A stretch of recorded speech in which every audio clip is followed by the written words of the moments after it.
नैमिषारण्य 88,000 ऋषि मुनियों की तपस्या का केंद्र रहा है। यहीं पर भगवान वेद व्यास जी ने पुराणों की रचना किया और श्रीमद् भागवत महाभारत ये सब रचना नैमिषारण्य में की है और 88,000 ऋषियों की तपस्थली रही है।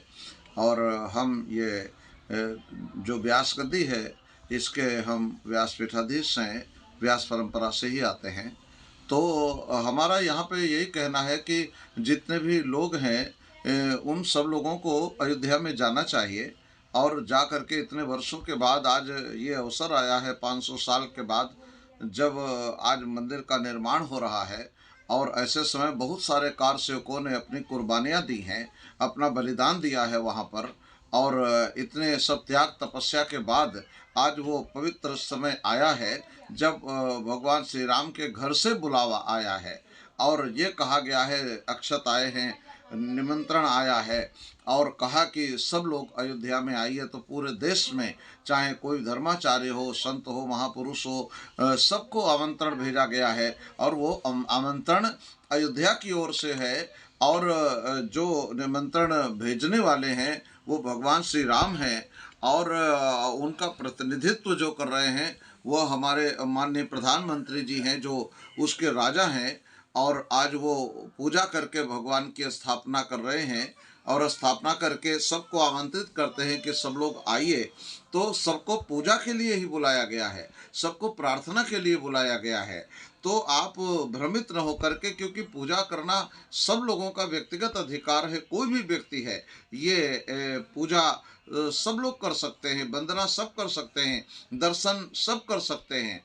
और इस अपूर्व कार्य में हमारे माननीय मोदी जी का और हमारे जो यूपी के मुख्यमंत्री माननीय योगी आदित्यनाथ जी हैं, तो इन्होंने सबने मिलकर यूपी को इन्होंने संभाला है, एक रूप दिया है। और हमारे मोदी जी वहाँ पर जा कर के भगवान की पूजा अर्चना करेंगे। वो राजा हैं और भारत देश के राजा होने के नाते उनका दायित्व है कि वहाँ जा कर के वो भगवान के इस अपूर्व कार्य में अपना सहयोग दें।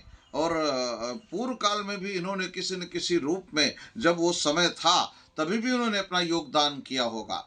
और जिस समय जब 92 में इसका ये जब बड़ा विवाद हुआ था तो उस समय भी ये हुआ होगा कि वो कहीं न कहीं रूप से उपस्थित होंगे। तो ये हृदय की प्रेरणा है। तो सभी लोगों को इस अपूर्व कार्य में सहयोग देना चाहिए, क्योंकि ये मोदी जी की ओर से आमंत्रण है और अयोध्या की ओर से आमंत्रण है। हम लोग सनातनी हैं, हम भगवान की पूजा करते हैं, तो इस नाते हमको बुलाया गया है। संसार में यहाँ न कोई जाति है, न कोई पंथ की बात की जा रही है, सबको आमंत्रित किया गया है और कहा कि सभी लोगों को इसका लाभ लेना चाहिए। सब लोगों को न्योता भेजा गया है।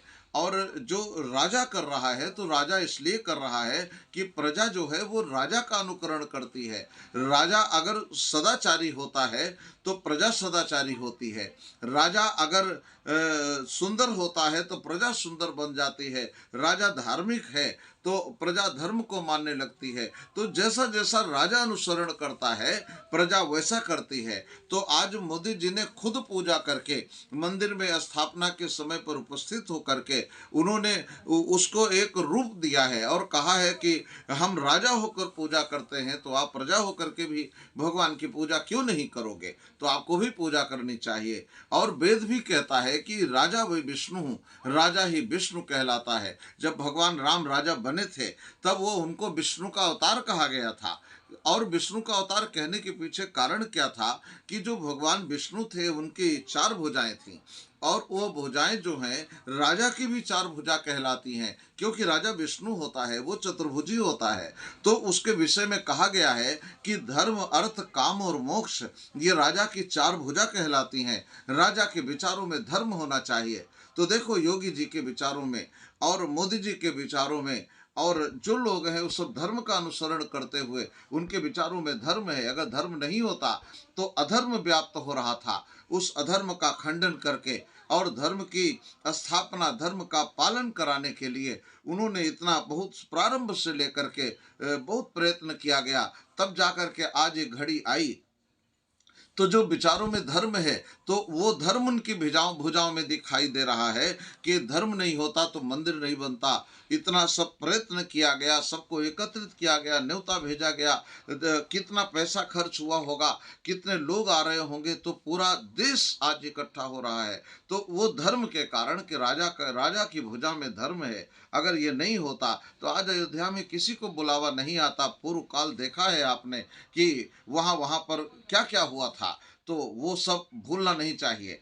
और राजा धर्म की तरह जुड़ा हुआ है और धर्म उसकी भुजा है, तो उसके एक भुजा में धर्म है, दूसरी भुजा अर्थ है। राजा कोई ऐसा वाक्य नहीं बोलता जिसका कोई अर्थ न हो, व्यर्थ भाषण नहीं करता। वो राजा जो है अर्थवत बोलता है। विद्वान कश्चित बचो ब्रूते, तो कहा अर्थवत धातुर प्रत्यय प्रातिपदिकम, अर्थवत बोलता है, तो उसके भुजा में अर्थ है।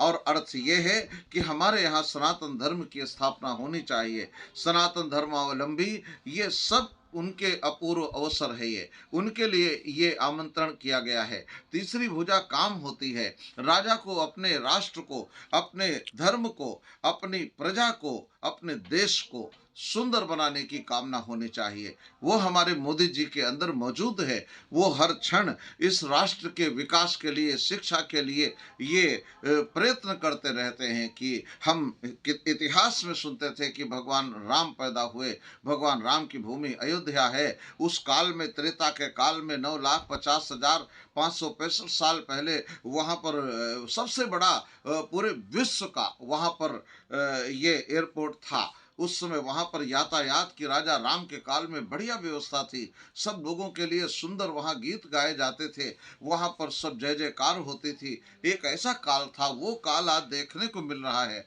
तो उसको उन्होंने सुंदर बनाने की कामना प्रकट की है। और चौथी भुजा राजा की मोक्ष होती है कि वहाँ कोई किसी का कर्जदार न रह जाए, सबको व्यापार मिलेगा, सबको काम मिलेगा, सब वहाँ काम करेंगे। कोई अलग अलग व्यापार, कोई पानी बतासे बनाएगा, कोई पूड़ी की दुकान खोल रहा है, कोई सब्जी की खोल रहा है, तो सबको उसका फायदा मिलता है। तो जो सर्वे भवन्तु सुखिनः, ये राजा का सूत्र है, ये मोदी जी के ऊपर लागू होता है। और उसके बाद उनकी चार भुजाएं हैं, और भुजाओं में उनमें चार शंख चक्र गदा पद्म ये शस्त्र धारण किए हुए हैं राजा।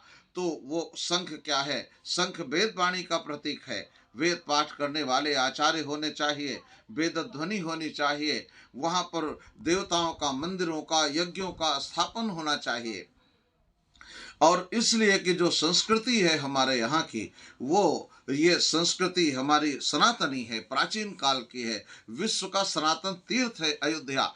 और अयोध्या, मथुरा, माया, काशी, कांची, अवंतिका, पुरी, द्वारावती चैव सप्तैते मोक्षदायका, सप्तपुरियों में अयोध्या आता है। तो राजा के विचारों में देखो शंख है, और शंख के कारण वेद ध्वनि हो रही है। इतने आचार्य अयोध्या में एक साथ बैठे हैं। भगवान राम की स्थापना के समय में देश दुनिया से बड़े बड़े आचार्य, दार्शनिकों का समूह वहां बुलाया गया है। ये क्यों बुलाया गया है? ये राजा के भुजा में उस शंख का प्रतीक माना गया है। और दूसरी उसकी भुजा में चक्र है। जैसे चक्र गति किया करता है, ऐसे राजा को एक स्थान पर बैठ करके शासन नहीं करना चाहिए, वो गतिमान रहना चाहिए। तो देखिए, ये दोनों महापुरुष माननीय हमारे योगी जी, और ये हर समय गतिमान रहते हैं। अपने अपने सैया का, ये जब चंद्रमा रहते हैं तो ये त्याग कर देते हैं और उठ करके गो सेवा करते हैं, माता पिता की पूजा करते हैं, देवताओं की वंदना करते हैं और सबसे मिलते हैं। इसलिए राजा का राज्य अखंड हो जाता है। तो चक्र भी है और गदा तीसरी भुजा में है। गदा दंड का प्रतीक है। राजा के यहाँ दंड व्यवस्था सुदृढ़ होनी चाहिए। और अगर दंड नहीं रहा तो राजा के राष्ट्र में प्रजा निरंकुश हो जाती है। आप समस्त कानून अपने हाथ में ले लेती है, तो राजा का नाश हो जाता है। तो दंड व्यवस्था सुदृढ़ होने के कारण तीसरी भुजा में दंड भी है। और चौथी भुजा जो है वो मोक्ष की है। जब शंख चक्र गदा ठीक होते हैं तो मोक्ष जो है वो द्रव्य को कहते हैं कि वहाँ पर जो पद्म है, तो पद्म जो कहते हैं लक्ष्मी को, जब शंख चक्र गदा ठीक रहते हैं तब ये जो पद्म है लक्ष्मी है ये उसके राष्ट्र में रहती है, समय पर राजस्व की वसूली हो जाती है, सारी प्रजा समय पर दंड के भय से द्रव्य प्रदान करती है, तो राजा का राष्ट्र निष्कंटक हो जाता है और उस राष्ट्र को विष्णु राष्ट्र कहते हैं। तो ये आज भारत देश विष्णु राष्ट्र बन गया है और विष्णु राष्ट्र का जो राजा होता है वो विष्णु कहलाता है। तो मोदी जी आज वास्तव में विष्णु के स्वरूप में विराजमान हो करके वो भगवान राम भी विष्णु थे और ये भी विष्णु बने। तो विष्णु विष्णु की स्थापना कर रहा है, भगवान भगवान की स्थापना कर रहा है और सारा समाज ये इसका दर्शन कर रहा है कि राजा ब्रह्म ज्ञानी है, राजा अगर धार्मिक है, राजा सनातनी है, राजा इस पद्धति को गंगा यमुना की तहजीब को पालन कराने वाला है, वेदों के ऊपर वो रोता है, गंगा को साफ करा रहा है। तो ये सारे कार्य केवल भगवान विष्णु के अंदर वो गुण थे और वही गुण हमारे राजा में व्याप्त हैं। तो हम सबको कहते हैं कि आप किसी भी प्रकार से आप दूसरे सब मतों में मत पड़ करके भगवान राम के दर्शन करने के लिए जाइए, क्योंकि कौशल्या की जो रामनवमी थी वो चैत्र में थी और आपकी जो रामनवमी है वो आज है 22 तारीख को, क्योंकि 22 तारीख को आज भगवान राम का स्थापना दिवस है। मंदिर पूरा होता रहेगा, बहुत कार्य होते हैं, आप छोटे से कार्य को करते नहीं कर पाते, पूरी दुनिया से लोगों को आमंत्रित किया गया है अयोध्या की धरती पर। तो जिनके पुण्य होंगे, जिनके संस्कार अच्छे होंगे, वही इस अवसर पर भाग लेंगे, वही उस भूमि को छू सकेंगे। और जिनका प्रारब्ध नहीं है, भले ही कितने ऊंचे पदों पर बैठे हों, अगर उनका संस्कार नहीं है तो इस अयोध्या की भूमि पर वो पांव नहीं रख सकते, क्योंकि यहाँ वही आएगा जिसको भगवान राम ने बुलाया है। और अगर उनको नहीं बुलाया है तो वो व्यक्ति यहाँ नहीं आ सकता है। तो आप सब निमंत्रण का भी मोह मत रखें, आप भगवान राम के लिए जा रहे हैं, उस अयोध्या धरती पर जा रहे हैं जो मोक्ष की नगरी है। तो आप सब लोग वहाँ जाएं, दर्शन करें। आप ये संसार में जो तमाम प्रकार की वार्ताएं हो रही हैं तो वो सब अपनी अपनी विचारधारा है, उससे आपको कोई लेना देना नहीं है। आप भगवान श्री राम के दर्शन करें। ये नैमिषारण्य की जो पीठ है, ये व्यास पीठ आपको ये प्रार्थना कर रही है कि आप अवश्य जाएं, अपना कल्याण करें, दुनिया के संसार के विषयों में विचारधाराओं में ना पड़ें और वहाँ जाकर इस अपूर्व कार्यक्रम को सफल बनाएं और भगवान के दर्शन करें, प्रार्थना करें। और वहाँ एक प्रार्थना करें कि सर्वे भवन्तु सुखिना, सर्वे सन्तु निरामया, सर्वे भद्राणि पश्यन्तु, माँ कश्चित् दुःख भाग् भवेत्। तो अंत में मैं यही कहना चाहूँगा कि जो हमारे प्रधानमंत्री जी हैं, हमारे योगी जी हैं, ये दोनों ने मिलकर बहुत कार्य किया है और इनके साथ साथ जितनी जनता है, जितने कार सेवक हैं, जितने लोग इसमें जुड़े हुए हैं, ये सब अपनी भक्ति से ओतप्रोत होकर उस जगह पर जा रहे हैं। हमारे बहुत सारे शिष्य लोग हैं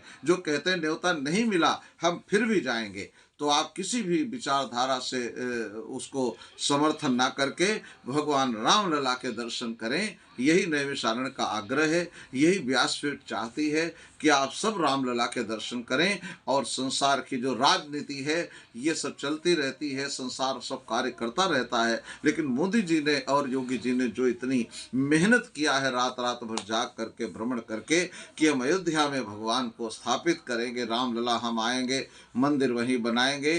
तो रामलला के अब आ गए और मंदिर भी बन रहा है। आज का जो दिन है ऐसा है कि आज हमारे प्राण हैं, कल हमारा प्राणांत हो जाए, हम परसों जाएंगे, नरसों जाएंगे, बाद में जाएंगे, तो हम उस भूमि पर नहीं जा पाएंगे, समय कम होता है। इसलिए ऐसे पवित्र अवसर का त्याग नहीं करना चाहिए। भगवान के चरण में जा कर के बैठे 2 पुष्प भगवान को अर्पित करें और अर्पित करके दर्शन करें और दर्शन करके अपने जीवन को पवित्र बनाएं। यही व्यासपीठ का नैमिषारण्य के ऋषि मुनियों का मंडल का वक्तव्य है, उनकी अपनी स्वतंत्र विचारधारा है। तो इसमें किसी को आरोपित ना करके केवल ये है कि राम भगवान के दर्शन करें, अयोध्या जाएं, इसी में सबका कल्याण है। जय श्री राम।